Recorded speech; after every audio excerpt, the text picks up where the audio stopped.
Tá querendo comprar uma motocicleta e quer saber se a Z300 é uma boa opção agora em 2019? Então vem comigo nesse vídeo.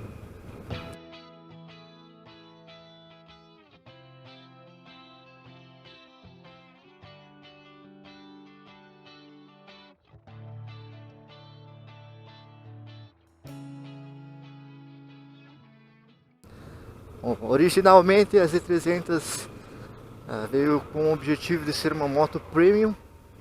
Está no mercado desde 2016. A sua característica é ser uma moto que entrega um pouco mais que as Citycons, motos usadas aqui, que tem o objetivo mais para a cidade, a qual engloba a Phaser 250, as motos como Twister, CB300, entre outras. Mas como ela tem uma pegada um pouco mais premium, ela entrega uma potência maior, tem o diferencial de ser 2 cilindros. E se você está querendo ter uma moto, tipo uma 250 normal ou uma 150, e quer um pouco mais, a Z300 é uma opção. Agora em 2019, ela concorre diretamente com a MT-03 da Yamaha. Pode se pôr nesse grupo a CB500, que também é bicilíndrica, da Honda, a Duke 390 e é claro a GS 310 da BMW.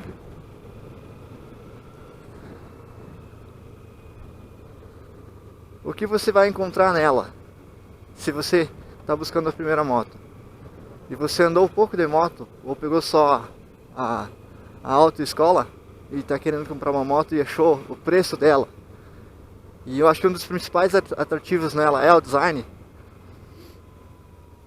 e está querendo pegar, tenha em mente que o que ela vai entregar é muito superior ao que você aprendeu na escola e tem uma pegada muito diferente do que você tem se você acaso tem umas moto 150 ou até uma 250.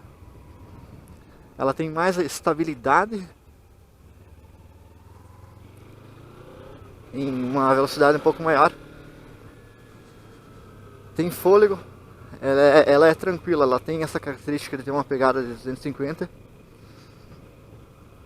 cilindradas, monocilíndrica, em baixa rotação, mas é a partir dos seus 7, 8 mil giros que ela desperta, que ela entrega aquela cavalaria superior que ela tem dentro de si. Fazendo uma comparação breve, onde as 250 tradicionais tem 20 a 26 cavalos, essa aqui já tem 39 cavalos que ela pode entregar. E ela não entrega isso abruptamente, ela entrega em altas rotações, ou seja, em velocidades maiores. Quando você chega, por exemplo, em 130, 140 km por hora e percebe que o motor está exigindo de uma moto tradicional urbana, essa aqui tem uma excelente estabilidade e não vibra tanto. Para quem é a Kawasaki Z300? É para alguém que busca um pouquinho mais de esportividade e não quer pular direto para uma 4 cilindros, que oferece uma experiência muito boa, mas os gastos são significativamente maiores. Então, quando você compra, você vê uma Z300, a primeira impressão é de que ela parece ser uma moto maior, uma de 600 cilindradas e às vezes até um pouco maior.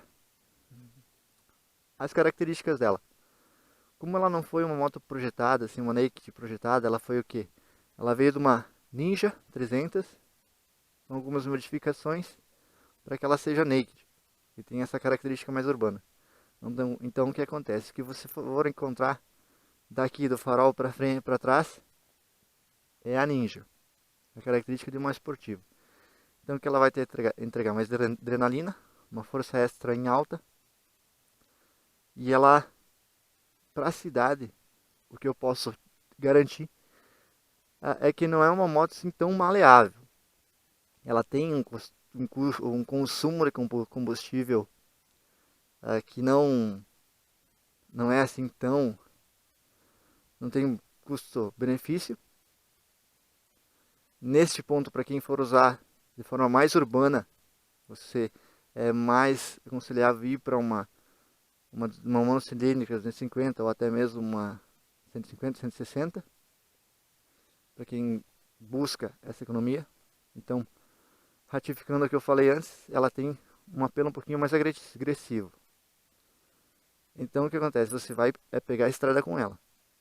Você pegando a estrada com ela, ela se assemelha bastante à MT-03. Então, o que acontece? Na faixa de que ela se encaixa como sendo premium, ela já está uma categoria abaixo. Pelas condições de que ela não tem uma boa economia, ela tem uma boa economia de combustível, mas ela não entrega a potência, ela é um pouco menor que a potência do MT-03, significativamente menor do que a CB500,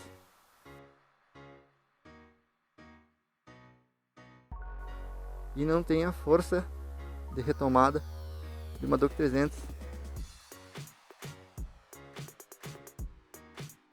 ou até mesmo do GS 310.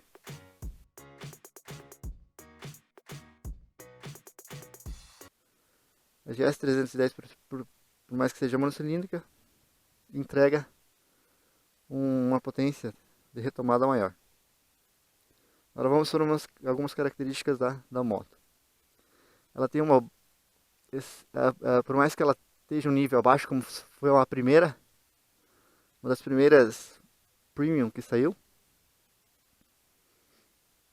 as outras que vieram consecutivamente acabaram observando e acertando, fazendo alguns acertos nos seus projetos. Mas mesmo assim ela é uma excelente moto, com uma ciclística muito boa.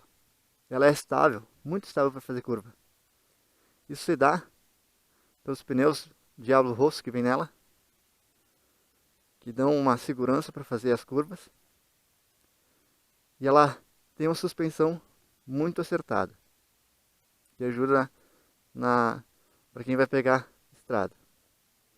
O problema dela é que esse banco, por mais que ele seja muito bonito, ele não é muito macio. Quem for pegar um longo trajeto de estrada vai sentir que ele é duro.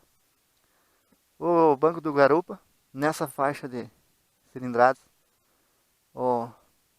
ele não é muito bom. Tem lugar de encaixe aqui para quem quiser pegar, não tem aquela parte exposta. Você encaixa aqui embaixo. A mesma coisa que acontece com a CB500. Nesse quesito, a CB500 é bem mais confortável para fazer longas viagens. E para quem quer manter uma velocidade um pouco mais superior, mais próxima das 6 cilindros, das 4 cilindros ou as 600, tem a CB500 como opção. Mas essa aqui acompanha muito bem. Ela é superior à Duke 390 para quem pega viagens longas pela estabilidade na digeribilidade em viagem em relação à velocidade. A GS, um ponto muito importante é o ABS, e é um ponto que eu falo que é positivo, é essa carenagem aqui, que se bater alguma coisa ela dá uma protegida aqui no motor. Um ponto negativo dessa moto é a própria Kawasaki. Como ela tem os preços muito caros e tem mecânicos que não gostam de mexer com esse tipo de moto, é preciso pesquisar bastante. Se na sua região tem mecânico que trabalha, o valor das peças e, em suma, apesar de ter esses pontos negativos, que é o gasto um pouco maior em relação às outras da mesma categoria, com relação às peças, não as de desgaste, porque pneu você consegue utilizar um pneu de 250, por exemplo, aqui é o 140 atrás e o 110 a 17 na frente. Então o que acontece? O pneu que vai numa Twister, por exemplo, vai nessa moto também. Pastilha de freio também não gasta muito. E como ela, por mais que ela tem essa característica de ser moto premium, ela não exige uma moto, não exige uma gasolina diferenciada, ou seja, você pode utilizar uma gasolina comum que não vai causar problema na moto. Um ponto interessante para quem pega essa moto,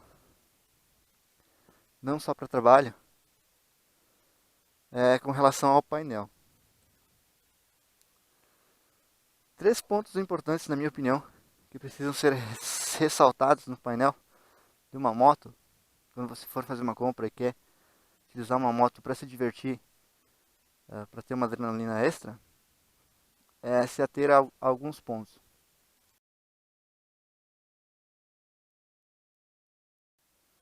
O primeiro, marcador de combustível. Você nunca vai saber bem certo o quanto você vai gastar, porque numa tocada assim, você não sabe dizer quanto que ela vai gastar. Esta, por exemplo, numa tocada forte, ela pode ir até uns 19, gastar uns 19 litros, fazer uns 19 km por litro. E numa tocada leve, ela vai até os 26, 27. Então o que acontece? Com 1 litro, você já pode ter uma variação de até 8 km. For multiplicar isso por 10, são 80 km. Um ponto extremamente positivo para quem for pegar longas distâncias é com relação ao tanque. O tanque dela comporta 17 litros, então a autonomia dela é uma das maiores da categoria, podendo te levar mais longe sem você precisar parar para abastecer. Voltando ao painel, pontos importantes. É o Shift Light, que indica a troca de marcha, que você tem que é um ponto interessante de você ter. O marcador de combustível.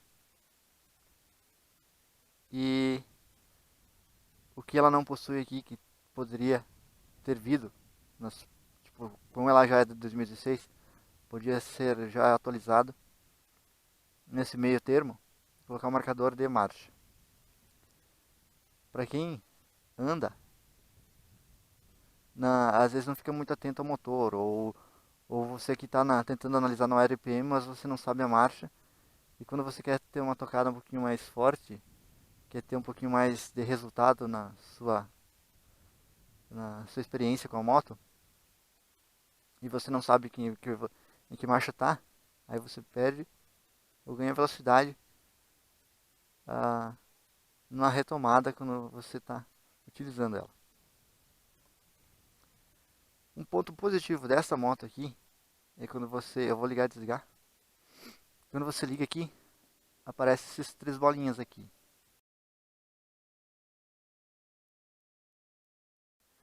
que é o chamado modo eco. Esse modo eco é interessante quando você for pegar uma viagem e não quer gastar tanto e não está sabendo. Por mais que ela não tenha o consumo instantâneo, que é o que aparece em várias motos que estão no mercado agora, você tem uma noção se ela está gastando muito ou pouco. O que acontece? Com isso você vai ter uma noção de quanto você vai poder andar e em conjunto com o marcador de combustível até você decidir parar e abastecer de novo. Então essas minhas principais considerações sobre a moto. E com relação ao preço, que eu não comentei até agora, como está vindo a Z400, agora em 2019 a Z300 tende a cair de preço. Aqui na minha região, contando desde as primeiras Z300 que saíram, até a 2019,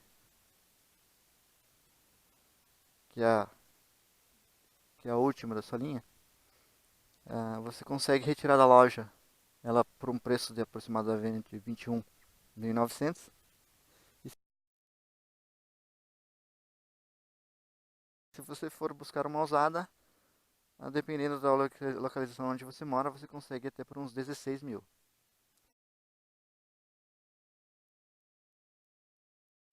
Essa faixa de preço de 16 mil a 21.900, você, se for tirar nova, aqui na minha região, a gente já está encontrando, por exemplo, nos seus 16, 17 mil, devido ao preço do mercado aqui, você tira uma Twister, que é uma 250. E por mais que ela venha com um monte de, de, de atualizações, várias atualizações, como pisca em LED e tal, o painel até um pouco mais completo que esse, a moto em si, a Z300 é superior no acabamento, na ciclística, no visual. O visual dessa Z ainda é bem melhor. Na velocidade final, na estabilidade e, enfim, é uma moto superior. Então, para quem for buscar essa moto, esse é um dos principais detalhes que eu relevo quando você tem ela como sendo uma das escolhas. Em comparação às premiums que existem nessa categoria, ela já é uma, uma moto datada, devido às baixas informações que ela tem no painel e alguns pontos específicos como a falta de um LED. Mas mesmo assim, em contexto geral, ela é uma moto muito boa. Pela confiabilidade do seu motor, ela não dá muito problema, apesar de alguns modelos, principalmente os primeiros, as pessoas destacarem a infiltração no painel. Então, para quem vai pegar uns modelos mais antigos, vê se já foi feita uma boa vedação ou toma cuidado com o painel para ver se ele não ocorrer infiltração de água. A corrente dela, a, a corrente dela de transmissão, ela tende a dar uma enferrujada após um ano. Então, se alguém quiser trocar mais para frente, ou confere ver se ela tá boa. E os principais pontos eram esses. Apesar de todas as considerações que eu fiz, ela é uma moto muito boa. Eu já tive experiências com 150 e 250. E garanto que essa aqui, ela te transmite, pelo conjunto, uma segurança muito boa, pelo preço que ela está valendo. E como aqui na minha cidade, entre um dos itens que eu falei, tem mecânicos especializados que trabalham com Kawasaki, ela é uma boa opção.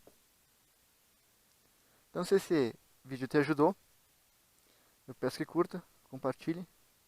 E se alguém tiver alguma dúvida, deixe ali na descrição, comenta ali, que eu estarei auxiliando